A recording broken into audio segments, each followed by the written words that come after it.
All right, guys, here we're going to talk about Season 1, Episode 13 of The Good Place. Holy shit! We've reached the finale. I'm so happy. So we were right. They my were God. in hell the whole time. Well, but like, and I thought about this a lot. It's kind of like in certain subjects in like school or whatever. It's not just about guessing the right answer. It's about showing your work. Okay. And I think at various points in the season, we said stuff like, well, that doesn't make sense because what, is everybody else fake? Well, Janet's fake. They could be fake. Like, we literally were like hitting some of these points. And I even said, and I love how they did it, but in a way where they threw it away because it is cliche. I'm like, well, real Eleanor's going to volunteer to go to the bad place or whatever. Yes. And they did it, but even within the universe of the show, it was like fake. It wasn't even just like it didn't. It ended up not happening because we're being quirky. It was literally like a ruse, and I'm like, oh my God, this is such a worthy opponent of a show. Did you like how like Eleanor just like badassed it? Where she's like, no, I got this. So that's one of the only things I'm like curious about, or like, I don't want to say that I have a problem with. Okay, it, what right? are your qualms about this? So like, how would this have ended if she hadn't have figured it out? Because would they just have not sent anybody anyway? Like, I don't see what they were getting at necessarily. Yeah, honestly, if I'm in Eleanor's shoes, I don't know what the perfect win is. Because they can still send you to a fake bad place within a bad place. There's no rule that says you can't do that. If you let fake Eleanor now, which was the real Eleanor, but now we know it's the fake Eleanor. if you let not our main character Eleanor go to the bad place, that is one of the two that must go. And then it's like, well, who else would go? Minding that you understand you are in hell already. Does it really matter who you send? Because anybody you send goes to hell, but you're already in hell. But at least you'd be in a better hell. I don't. Well, no, I meant like her calling their bluff. Oh, I know. I'm saying was that the best way to do this? I don't know. Was letting somebody know that you know the best way to go. So now that we know the whole plan, the whole plot, right? They couldn't have separated them because that ruins the whole thing, right? So somehow it would have had to have been old fake Eleanor and Janet go or something like that, and then you just reboot Janet and say we got a new Janet, and everyone's like fine somehow or whatever, right? But the issue here though is what do you think you could possibly gain? So I have called the shot. I understand I'm actually in hell. I call out the devil saying I know your trick. And do you think a bad thing is not going to happen to you? Right? Do you think you're going to somehow because you called it, you won, you will ascend to heaven? Yeah, you've got spunk, kid. I guess we're not going to torture you forever. No, the real thing would be that, okay, how do I game this properly and then let the other people know we're actually in hell?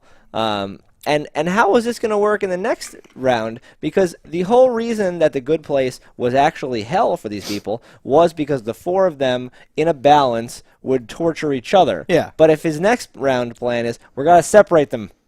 No. Isn't it no longer hell? Aren't they just in heaven at that point? No, but he says, like, be more of a slow burn or whatever, right? I guess. So, like, I like that idea a lot because I feel like now, because, okay, so we're skipping to the end. Yeah, of course. And I love this so much. He's like, well, I'm going to erase all your memories and try over again. Assuming my boss is down with it, I'll be right back. And she's like, fuck, what? It's this whole thing. And, like, because, again, but she has so much to say. She has, like, a minute, and she just writes, find Chidi. It's dumb, yeah. If she would have wrote, you're in hell, go find Chidi, like you, blah, blah, blah, the only ones that are real.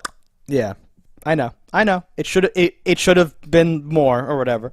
But for whatever purpose, I trust this show enough now that we'll see what happens. It will work out fine. It'll be fine. But it's a weird choice. It's one of those, like, if I have 30 seconds to write something that's going to be, like, the most important things for my next round of life, I'm choosing more than find Chidi. Yeah, you're going to have to expand on that slightly or whatever, right?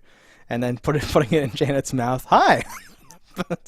Okay. Yeah. So, like, I would have been concerned that everything melts and there's just fire, and that, and now because you called my bluff, I guess I'm not bluffing anymore, and it's real hell, right? I'll torture you even more. Yeah, like how could you count on it being like this? So luckily, it all worked out like this. This is like the best case scenario.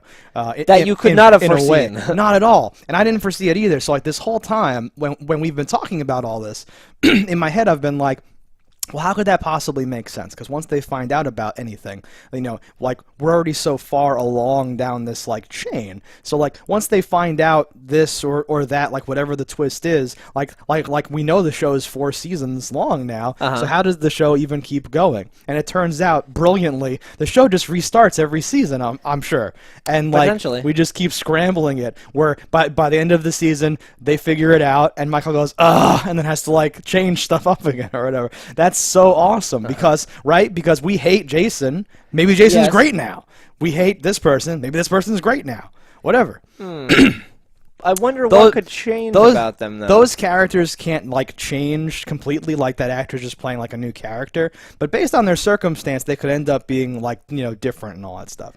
So I'm encouraged enough. I don't think there will be any change to these characters. Not fundamentally, no.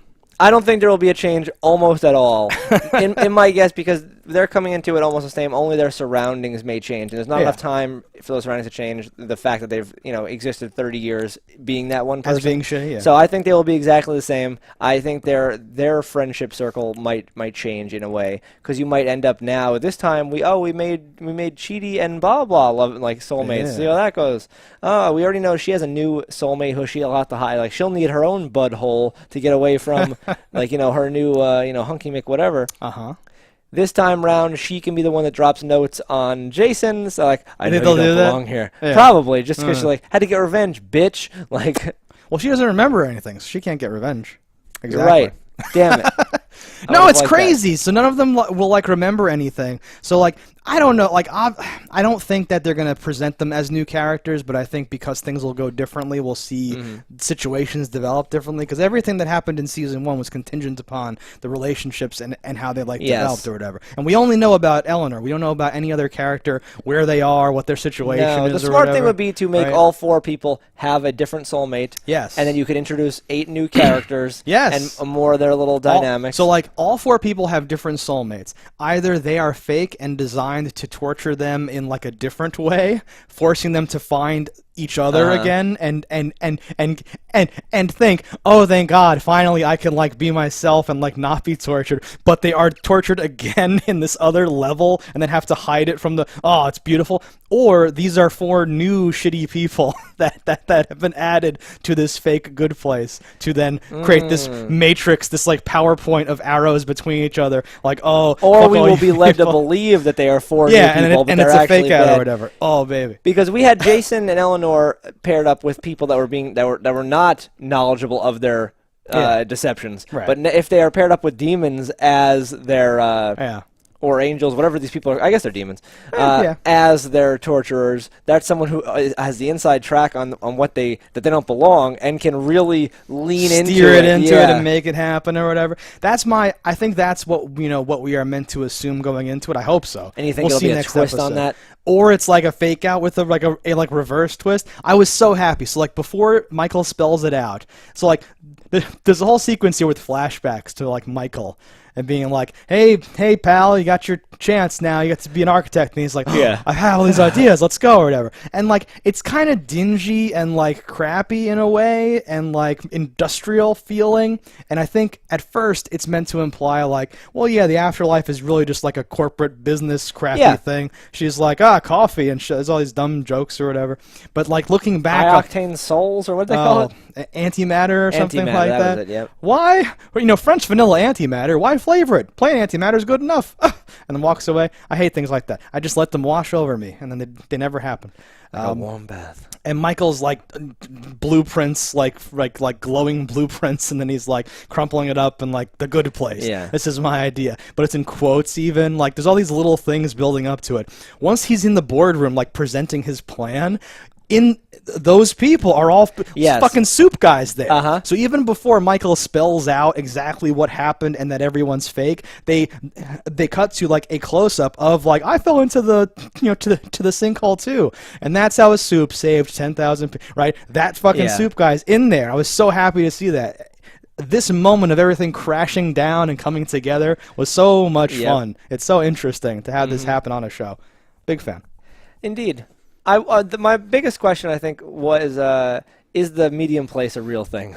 Right. How do we even explain any of that? Did they actually leave the fake good place? How are the trains linked? How does Janet not know where they are? Because she went somewhere else and they came back. How are the destination nodes labeled? This makes no sense. Well, also Janet is like in quotes a robot, so like her programming could like have parameters that she can't even understand, like things, and she had been rebooted and still had partially the mind of a child or whatever. Yeah. Yeah. Or is it all a hack? Was she with them the whole time? We even stole a good place Janet or whatever, right? Yeah. Oh, God. If the note is not the same note that Eleanor wrote... We didn't actually see her write the note. I know. So we don't know. What if they replaced it with Find Cheaty? What if the real note said, this is hell, this is a thing? That was my... Well, I pictured you finding out on episode wonderful. 13 of this season. Yep. Oh, Eleanor, we've always been one step ahead. Janet works for us. Janet's in on it. I am sorry, I am in on it. Yes. The whole thing. That was the weirdest angle, though, was we even stole a good place Janet. Like, we have the whole thing where I'm like, you have to steal a good place Janet? Can't you fake it with something else? Like, what's going on here? It's things like that are, like, a little weird, but the show has that weird tone where, like, have you ever paid to see the Red Hot Chili Peppers? Do you take off your shoes and stuff? There's a little weird thing there. But now, like, I feel like you could rewatch season 1, and Michael, Ted Danson must be having so much fun, like, mentally, of, like, knowing that he's just putting all these people through all this stuff. If Ted Danson knew? Yeah. So Michael's having a lot of fun this whole time, being able to, like, steer everything and do everything. Man. But I wonder, so like, it's not uncommon for you not to get the full layout of a show before you do it. So he may have been getting week-to-week scripts, and then just all of a sudden like, oh, I'm evil. Okay, I'll get black suspenders. Like, did you like his evil reveal? His like face, the noises he made. Yeah. And then him and Sean the Judge both just sit down and kind of like change their posture. Like, you've ruined it. Is this whole thing? Like, I love that scene so much. I'm eager to see what the next season is going to bring. Anything could happen. Well, we know what happens, but anything could happen. It's pretty good. Any following buttons up for this episode? So the Janet, they're like, wait, that part was real? Yes. We didn't expect Janet to fall in love with John, and then they're like, what? That's real? Yeah, all the things to be real. That's the one thing, and she's like, ride or die, yes. Like, what the fuck? There was Well, she seemingly didn't get wiped because she mentions getting rebooted. I don't know what that means. But exactly, I wonder what that means because if she's rebooted but maintained the note and knew who owned the note, exactly, does her love for Jason persist? Maybe it's buried underneath there somewhere. We'll see. Hi, I'm Janet. There was a cool, it's so dumb, but just the look on Tahani's face when Eleanor says, like, and she's got legs for days, and I might be into Tahani. Yeah. And Tahani's face of, like, super big eyes and all that stuff. I'm like, this is funny. I like that Tahani and Chidi volunteered to go at one point, and Tahani's like, I think we are soulmates, and like, our love will be strong enough to, like, do the whole thing or whatever. Like, all of their debates were interesting, figuring out who good should argument go and all that sides. stuff. I can't though. Regardless, I'm like, no, Jason, Eleanor, you have to go. No, fuck them. They should go. Yeah. But now, knowing they all deserve to be in hell. And that too. Even after, so once we saw Tahani's flashbacks, we even said, or I said, like, she seems kind of shitty or whatever, and then it's like, well, her family's more shitty, and I'm like, something doesn't seem, and now they spell it out like she was not pure or something like that, and we didn't even did it all for selfish reasons. We didn't even blink at like Chidi's background, but yes, Chidi was torturing every other person in his life with his horrible like attitude or something. But like to me, there's a big difference between him and everyone else. So like, yes, he was a pain. He was torturing people, but never on purpose. While everyone else was like, oh, I'm doing this charity for this purpose. Oh, I'm stealing this whatever for this purpose. Oh, I'm blah blah for this purpose. Like his seemed selfless. Like most of it was in the vein of trying to be helpful for other people. To be like as good as possible. I don't want to hurt anyone's feelings. Should I pick blah blah blah blah? Oh, I have to make the best wedding for you ever. Should we go to here? What beer would be the best one for you? I don't. And that's why he goes to hell. That seems a little bit fucked. It is.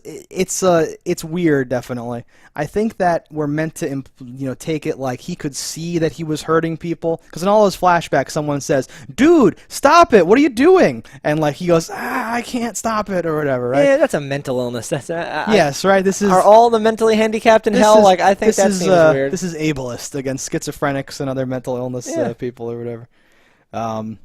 Like everyone is anal retentive about things just goes right to hell. Well, you should. So like, I think the standards of heaven are probably really high, and you should be aware enough that you're hurting people in your life to like see it and like try to change it or whatever. And like whether you're successful or not, they apparently know what you meant by it. Yeah. So like they're doing the math or something like guess. that. I wonder how much of the rest of the show is fake with the numbers and the ranking and the math, because that's not real, that part, right? Yeah. So what else is real or fake well, that about score might be how real, they score but what people? you need your score out of might be something different. It that we might don't be know. something huge. Like you need 100 billion to get to heaven. She has negative 4,000.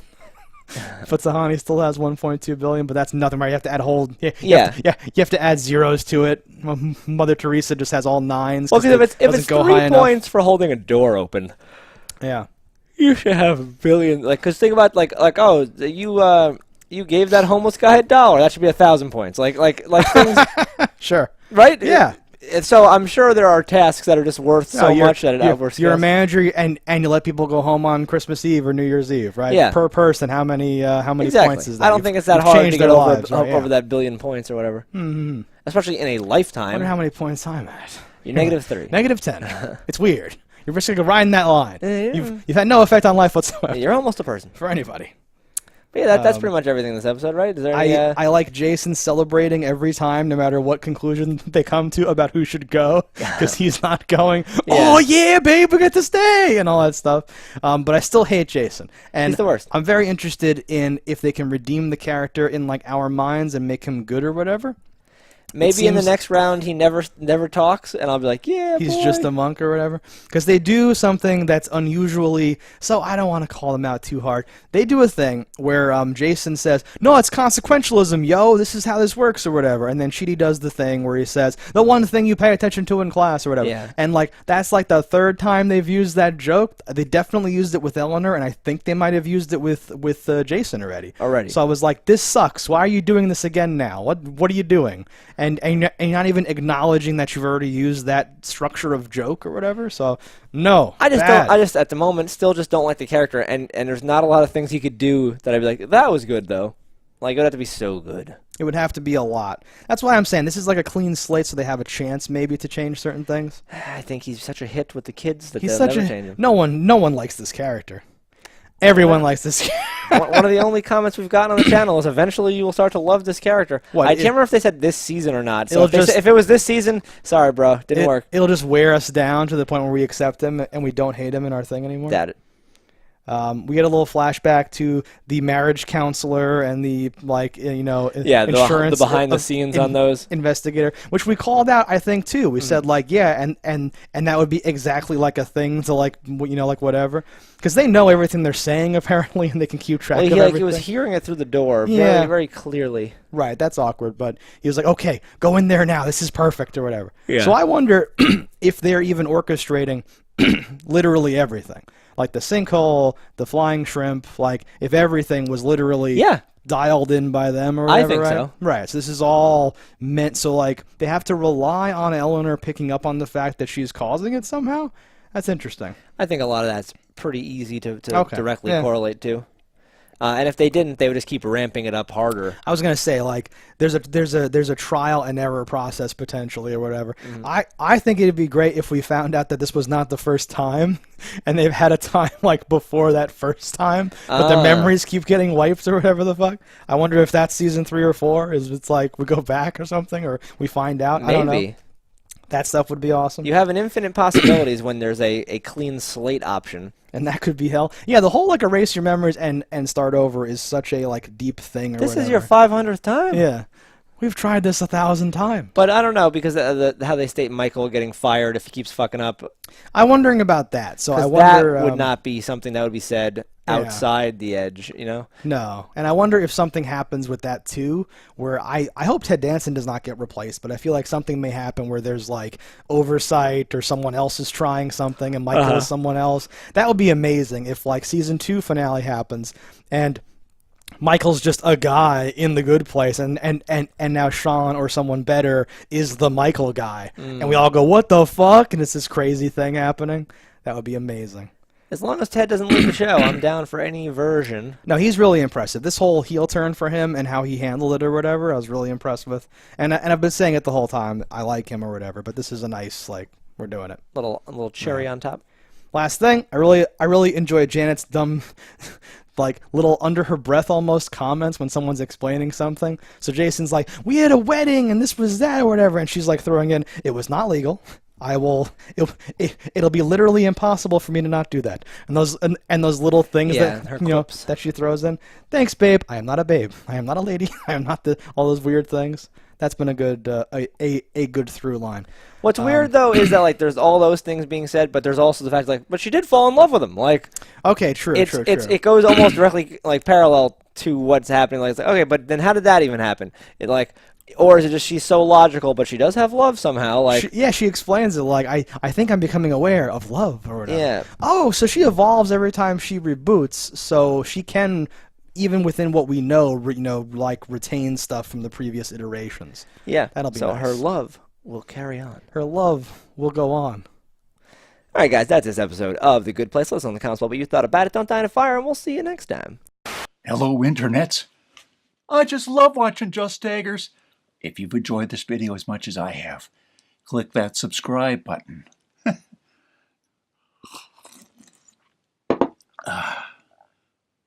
Peace out, homies.